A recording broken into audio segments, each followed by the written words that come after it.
చాలా సాఫ్ట్‌గా, మృదువుగా నోట్లో వేసుకుంటే కరిగిపోయే గులాబ్ జామ్‌లను ఎలా తయారు చేసుకోవాలో ఇప్పుడు చూద్దాము. ఒక బౌల్‌లో ఒక కప్పు ఎంటీఆర్ గులాబ్ జామ్ పౌడర్‌ని తీసుకొని, దానికి తగినంత వాటర్‌ని కలిపి చాలా సాఫ్ట్‌గా కలుపుకొని పక్కనుంచుకోవాలి. ఇప్పుడు ఒక మందపాటి గిన్నెలో ఏ కప్పుతో అయితే గులాబ్ జామ్ పౌడర్ తీసుకుంటామో, అదే కప్పుతో 2 కప్పుల షుగరు, దానికి 2 కప్పుల వాటర్ కలిపి మరుగుతున్నప్పుడు యాలకుల పొడేసి పాకం పట్టి పక్కనుంచుకోవాలి.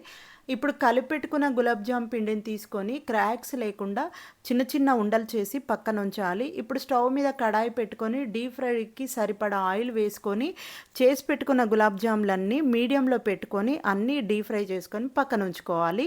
ఇప్పుడు పాకం పట్టి ఉంచిన దాంట్లో డీప్ ఫ్రై చేసుకున్న గులాబ్ జాములన్నీ వేసి ఒక హాఫ్ అన్ అవర్ పాటు పక్కనుంచామంటే గులాబ్ జాములన్నీ చక్కగా పాకం పీల్చుకొని చాలా సాఫ్ట్‌గా, మెత్తగా, మృదువుగా నోట్లో వేసుకుంటే కరిగిపోయే గులాబ్ జాములు ఇప్పుడు మనకు రెడీ.